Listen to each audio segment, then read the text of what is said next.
And so on this note, I'm going to be introducing our next speaker. Our next speaker, facilitator, is Pastor Deji Adesemowo. Adedeji is a dynamic, results-driven professional with years of experience with blue-chip companies, which includes non-executive director roles, with over 20 years experience in the world of technology, in varying roles and industry qualifications to complement. Ethnic and diversity enthusiast who has over the years continue to integrate and guide people, especially of minority background, on how to decode the British system and break the invisible ceiling in every possible way. He has expertise in business transformation, agile delivery, and service management. He's adept at leading and executing complex projects that drives organizational growth and operational efficiency. He's currently with BT Group. He specializes in stakeholder management, contract governance, and partner management, ensuring alignment of business outcomes with strategic objectives. His career spans multiple domains, including information security, governance, and cloud computing. Adedeji holds an extensive list of globally recognized certifications, including PMP, Scrum Master, AWS Certified Cloud Practitioner, ISO IEC 27001 Lead Auditor, and certifications in business strategy and cybersecurity. These qualifications highlight his deep technical knowledge and leadership capabilities. He is well regarded for his ability to lead cross-functional teams in virtual, UK-based and global environments. His excellent organizational skills and planning skills, combined with his ability to negotiate effectively, have consistently resulted in successful delivery of high-impact projects. He's also an advocate for continuous professional development, as reflected in his diverse certifications and achievements, which spans IT, project management, environmental science, and agile methodologies. Please welcome with me Pastor Deji Adesemowo. Yeah, thank you. Thank you very much. I can see you pausing and laughing slightly yes, we'll get to that. There's always a reason for that.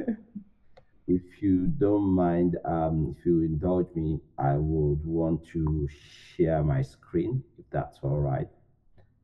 Um, uh, so I hope everyone can see my screen. I hope everyone can see my screen. Yes, sir. Sure, we can, sir. You can make it full, sir. Help us make it full. Is it not full? Okay, let me see. I will stop sharing and I will try to reshare that to see if that makes any difference. Okay, screen wide.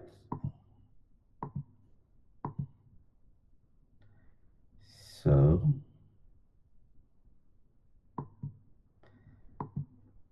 come on.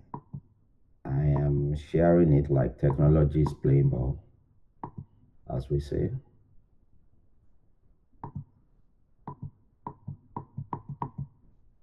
Okay, I suppose it might be the settings of my monitor anyways. Let me see if I can change my monitor settings.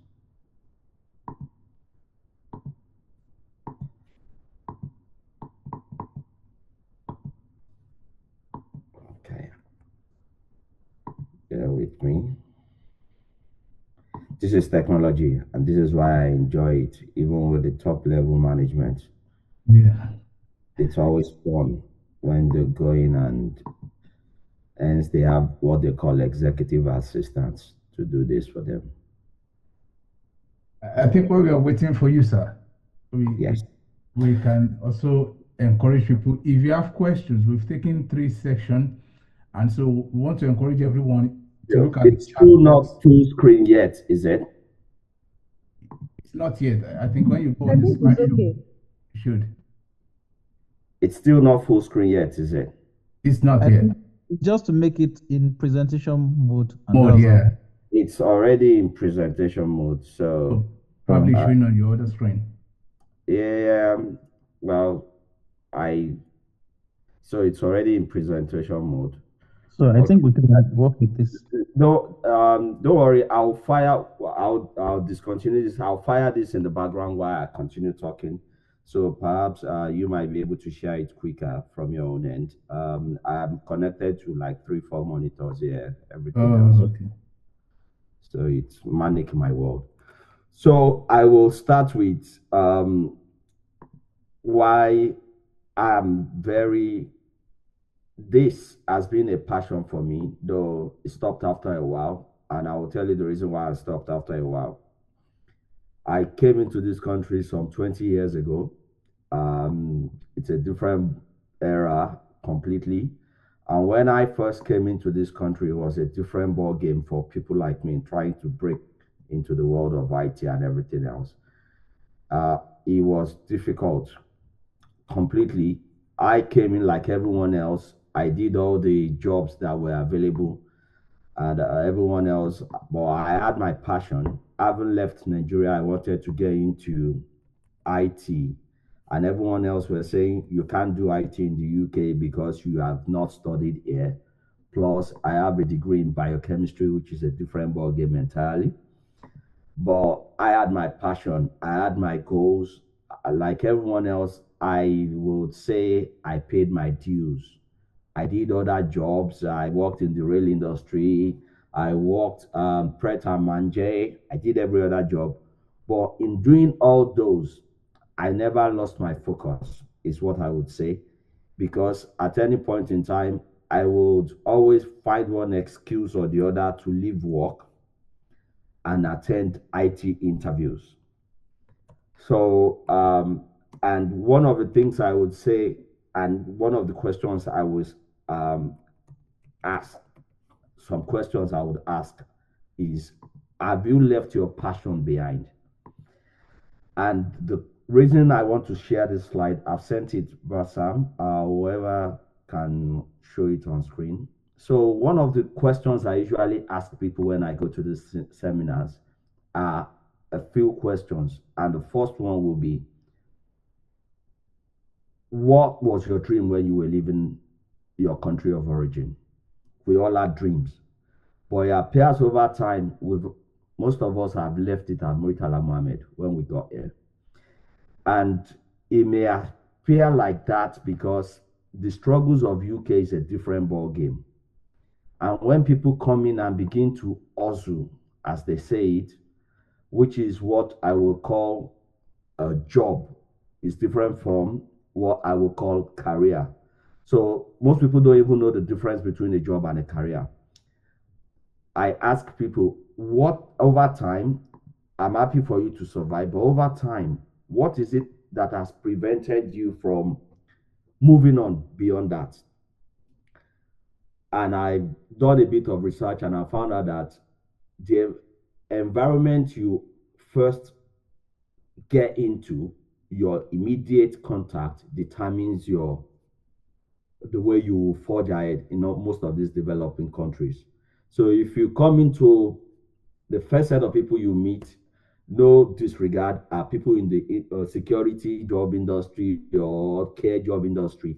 It is not their fault. Most of them do not know beyond that. Then you join the rat race as well, and you are limited. You get stuck. But beyond that, how do you chase up your own passion? How do you begin to see how you can break that invisible ceiling, like I call it? Go on to the next page, sir. So these 6 questions are the first major things I get people to ask themselves. I'm not going to ask you, you ask yourself, what sort of job did you think of before leaving? What sort of job are the people or friends who welcomed you? What sort of job do they do? What sort of job are you doing presently? Because you could make a meal out of that as well. I'll come to that. Why have you found yourself in this job different from your original dreams? What is stopping you from breaking out of that? How do you see yourself? Like Mr. Uche said, in the next 5, 10 years, you need to set yourself goals, but realistic goals with OKR objectives and key results. People don't know the difference between a job and career, and so they get stuck eventually. So I try to differentiate it from that. Job is that pays your bill. That career is your lifelong aspiration that gives you satisfaction. Let's go on to the next page, sir. So there are lots of jobs in the UK, especially I will look around tech now. I use the word tech rather than information technology. Technology is broader. Information technology sounds like just information. No, this is technology. And technology is not restricted to everyone. When they hear technology, they think it's either a telecom industry, the telecom sector or anything. Technology is a broad scope. It cuts across every area. We've had Mrs. Ololade talk earlier today. They use technology massively within HR right now. The person tools, everything. If I will tell you a secret. So in my company, when I make requisition for roles and I put forward the job spec for a resource, they not only try to match that job as much as possible. There's a report as well that tries to do a deep dive on the profile of that individual. We want to know you before we meet you in person. So if you have social media presence, we want to know a bit of what you are like. Are you someone out there who's going to be an ambassador, or are you going to be a liability? So we need to be mindful of what we put out there these days. The era where we can just write anything, the internet never forgets. It could become a liability that could come back and bite us in the bum. Let us be mindful of that. There are trends of technologies these days. When people, I would really, so there are areas which I get to tailor people towards. I started my career in the old days of when we used to have what we call Windows NC. It was the Windows MCSE, the Cisco, the area of Cisco and things like that. When people go on my LinkedIn page, they see over 40 certifications, which I say it's not all my certifications. I have over 50. And people think, why that much?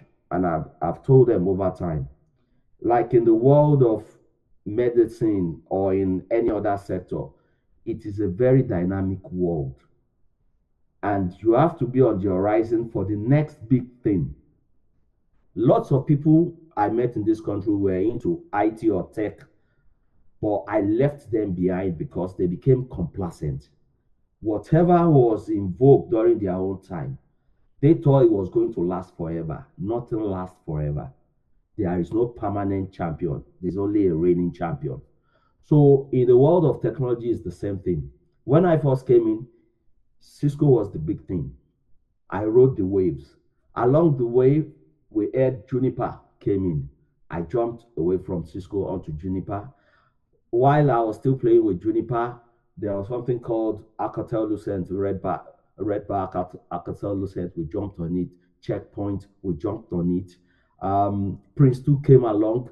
I jumped on it. I tried BA, business analysis role. And I would not call myself a jack of all trade, but the reality is, I it might be different from other people. I get bored easily after doing the same thing for a period of time. Monotony sets in. Then two, I tend to look at what the direction of travel for the industry. So the direction of travel for the industry is usually from across the pond, from the North America.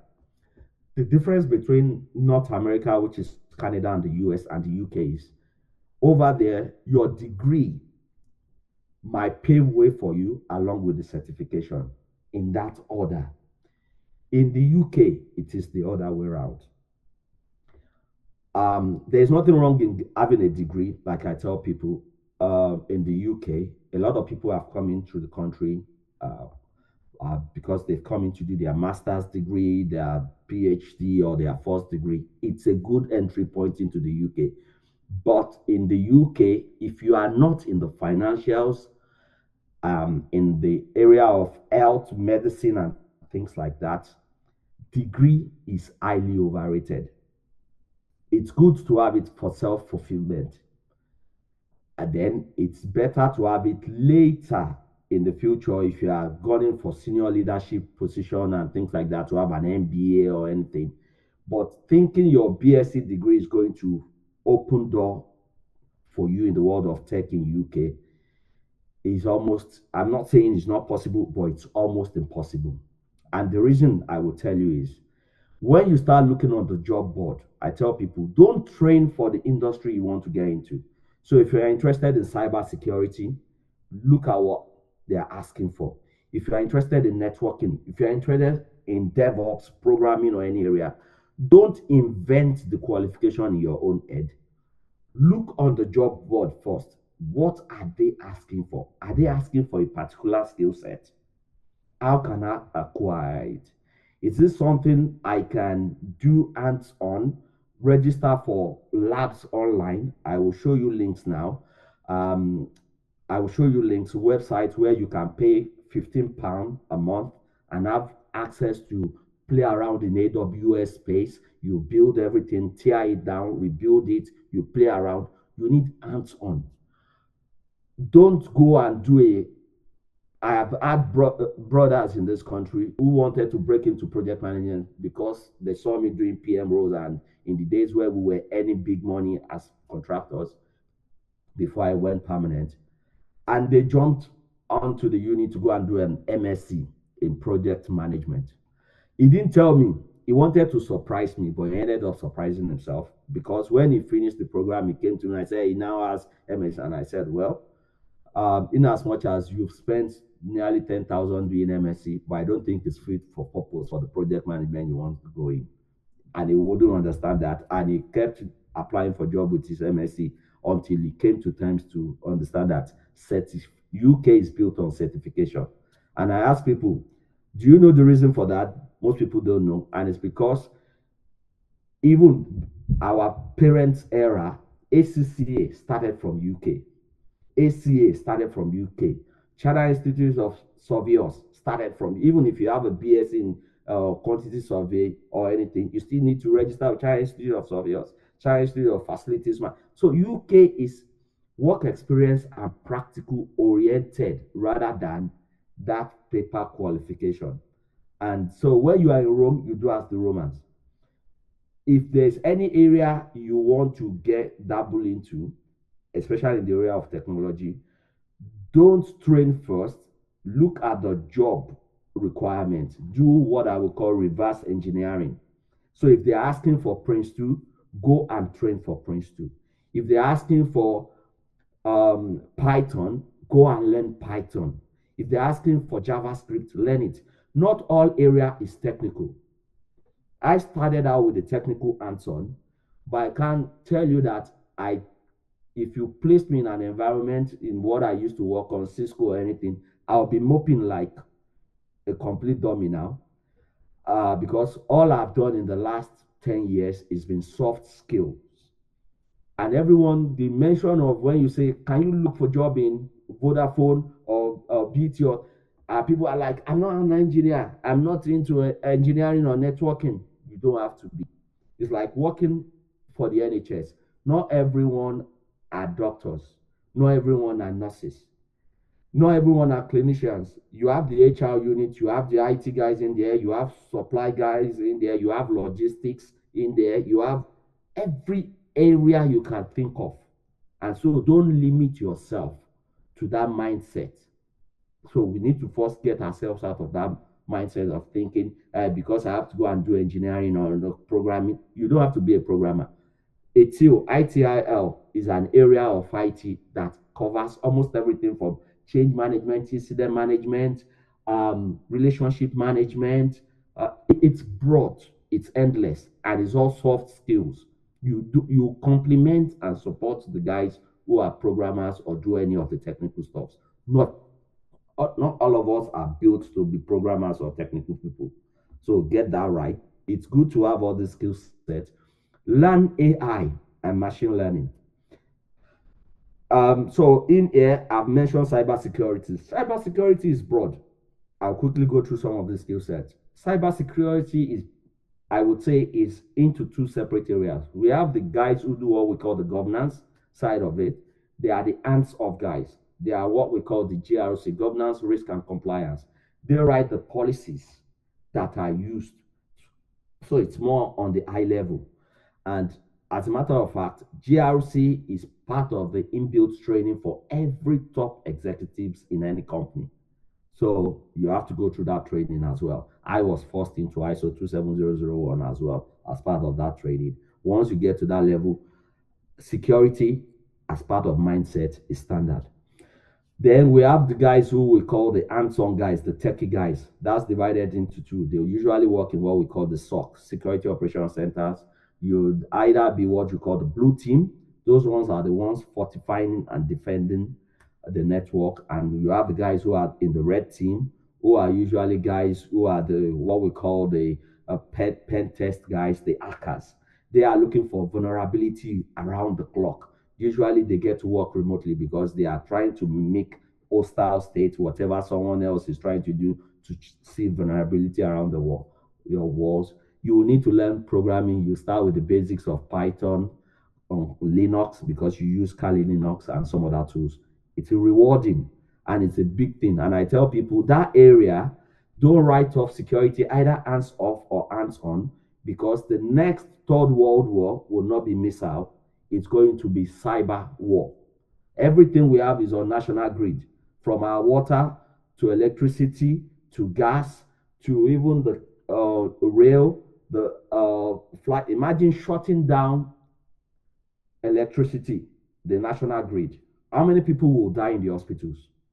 How many people rely on that? The production, the transportation, everything will be grounded. So it's a massive, even the financials will collapse. So it's an area where the government is even investing in, and it's an area of growth for the long time to come. KYC, anti-money laundering, is tech-driven as well. They have a lot of tools that they use for what they call transaction monitoring, and a lot of other things that do smart things to monitor your habit, monitor if there are transactions over and above. So KYC, know your customer, anti-money laundering. Fortunately, out of curiosity, I've played in that space. I've worked part-time with TSB doing that as a second job a few years ago out of curiosity. My wife does that on a daily job. That's what she does as a full-time job. I know it's a big thing right now moving forward. Data science. Data science is, in as much as I would sell it, I would tell our people not to sit down on their laurels too much for that, because we are using a lot of AI and analytics in that space these days. So when we say AI are coming in, it does not mean all the job completely will be taken over by AI. It's a misconception. It only means if there are 100 people doing that job within that space, the man hour will reduce. It might not be more than 30 required. The 70 will be automated to reduce the man hour. So AI will not take every job completely. It will reduce the job. Just like the CEO for BT announced last year, Philip Janssen, before he left, the last CEO, he said by 2030, BT will reduce his workforce by 55,000 employees, because we are replacing it with AI and ML, machine learning. Let's go on to the next page, please. So these are loads of jobs I would mention. Change management, BA. BA is popular within the Nigerian community, spot on. But I will tell you that the need for it will begin to reduce in the next couple of years, because in my own company, funny enough, we are already playing around with using Copilot and a lot of other clever tools to do elicitation, requirements gathering, and a lot of other things like that. And we have just a handful of BAs who now validate the information and do tricking and things like that. So we believe we don't need so much man hour doing that when we have smart tools that can do that. So watch that space, those within the BA space. I'm not saying it's going to wipe off human beings doing it. I'm just saying it's going to reduce the need for human beings doing most of those jobs. Move on to the next page, please. There are lots of jobs in there. Gaming industry, that's a big area. So I see that trend amongst the young people, 18s and above, because I work with them. Apprenticeship, career, early career development. It's a big area.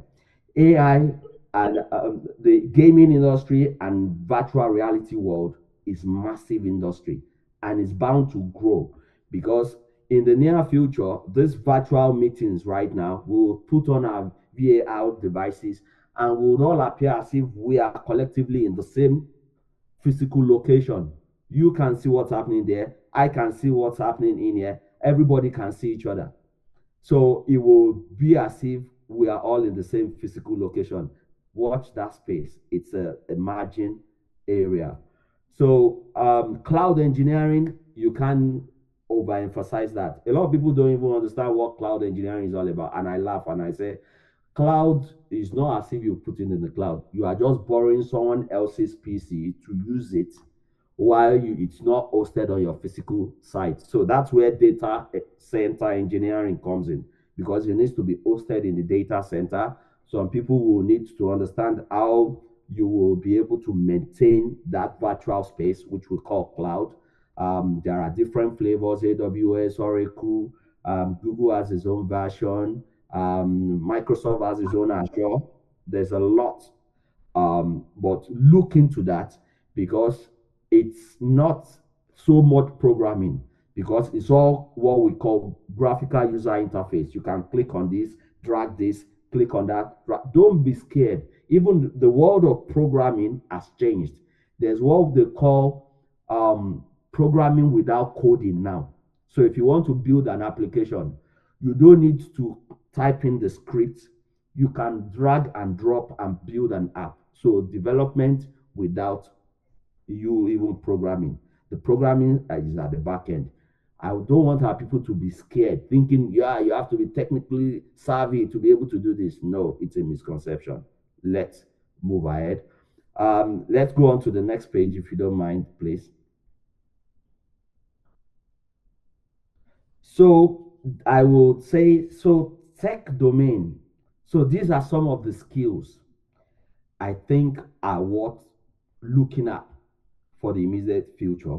Mind you, I've put in soft skills in there because I started as a technical person, but I found out that even when I was a Cisco engineer, and in the era, I'm not afraid to say I used to earn 750 a day, 600 a day before the crash of the last recession in 2008. We were minting money. I won't lie. We were doing even 2 jobs a day. Some of us were clocking nearly 1,005, 1,003 combined together. Yes, I made money. I won't lie. But I thought I was making money. However, my project manager, so I was on a project, I was on 750 a day, and I was feeling cool. And until I realized my project manager was on 1,000 a day. So I now queried to say, why would it be on 1,000 a day? We are the birds that lays the golden eggs. We are the ones crashing all the boxes and rebooting, and they went ahead to say, he is the one coordinating the finances, the resources, and the time. The most difficult thing to manage is human being, not the devices. You can set up the devices and ask it to run, not until there's a virus introduced or power outage. It will do exactly what is set up. But to get human beings to work according to target and set goals and get them to meet it is so difficult. And that's why you see the CEOs earn a lot of money for performance, because they can galvanize the people to achieve the goals. So I always tell our people, the soft skill side is the mega money making one. Don't rule it out. My own CEO in BT is public knowledge. Is on 1.1 million basic salary. That's the basic. The entire package, we query it, is 2.6 million. She wins lottery every year, but she's not the one doing the technical stuff. It's called delegation, but she's able to drive people, motivate people, and give them that sense of belonging to continue to do the job. So the soft skill side of it, don't rule it out, please. Then for you to break in, it's difficult at times to break into the world of tech or whatever in UK. I will not overemphasize what the previous my previous colleagues have already said. Volunteering. I put one of the volunteering websites that I'm very conversant with. It's called Rich Volunteering. I've had a lot of success stories there. They would say some will they are flexible. You work remotely. You might work 2 or 3 hours a week, and you are exchanging your own time to acquire experience there. You can do 3 months. I've seen people do PM volunteering 3 months, only 3 hours a week. You will negotiate it. They are not paying you, so they know you are doing them a favor, but they are also doing a favor in return. After 3 months, he put on a CV that I worked with this organization for 3 months. They would not say because he's been with them only 3 hours a week. He's been with them for 3 months. And the little experience he got with a bit of mentoring from people like us, he broke into the industry. And so I would say don't underplay or underestimate volunteering. If the opportunity presents itself, take it. The last Commonwealth Games, I was a team leader here in Birmingham. In the last Commonwealth Games, I took time off work. I wanted to experience it and be able to lead a team as well, even outside my day job. No experience is lost. And in doing that, I built a massive network. Mind you, your network is your net worth. If you have a solid network, then you are worth a lot. If you don't have that level of network, you are in trouble. I have not been active on LinkedIn, but even with my little presence, I have over 1,000 followers on LinkedIn. And it's because I do things like this and I galvanize and mentor people. Let's go on to the next page so that we can wrap up.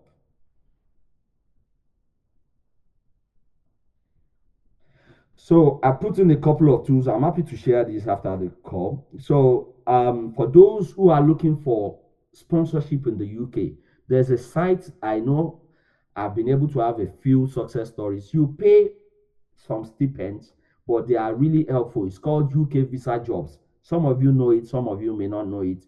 Explore that website, please. When you are looking for a job, there are a few lists in there, especially in the world of technology, but I have a trick outside that I use as well. I ask people to look on the FTSE 250 companies in the UK.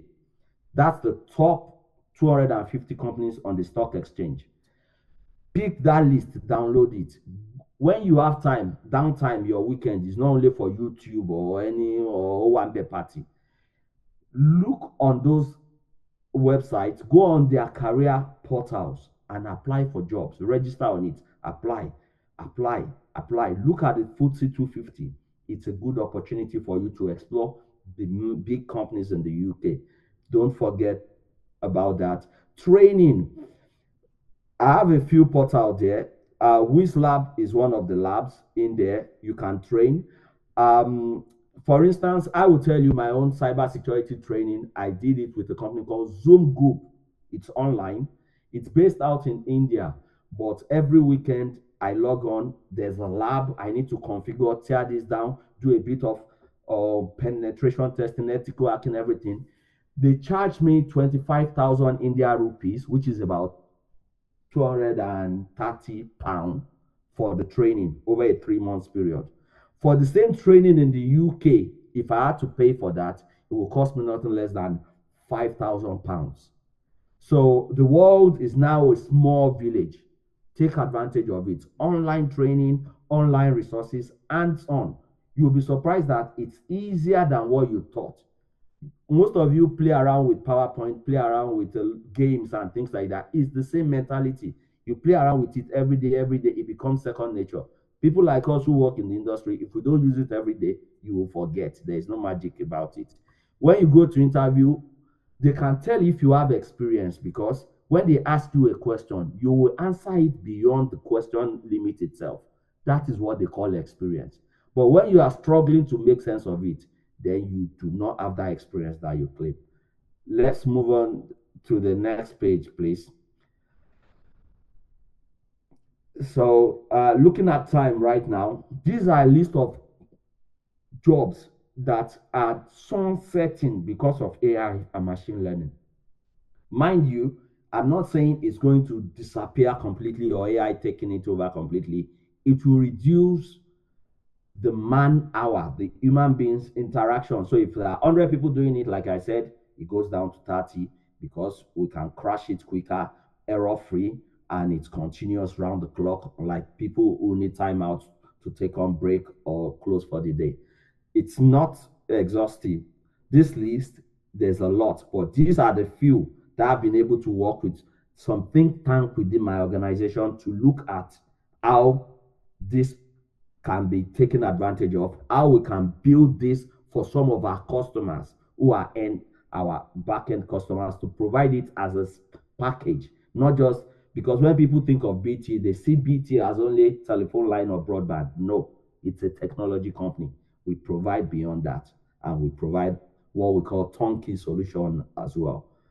I have taken enough of the time right now. So the last page, I think, wraps up everything. I'm happy for move on to the next. So that's my profile. For those who want to connect with me on LinkedIn, I'm happy to connect, and I'm always there to support and guide people. Mind you, if you come to me, if you are looking to break in, I don't have a magic wand. We will do it together. To me, knowledge is a two-way street. When you give, you receive back. So whatever I know might have changed. The world is so dynamic. So we will learn and we'll be able to investigate that together. So I'm happy for people to throw questions. I will rest this point right now, looking at the time. It's far spent. Uh, that's it. I hope that makes sense a bit. I know I've just been talking for a while, but I hope it makes sense, what I've said for now. Yeah, questions for all the speakers. I suppose that's the next on the list, my sister. Yeah, thank you very much, sir. It's making a lot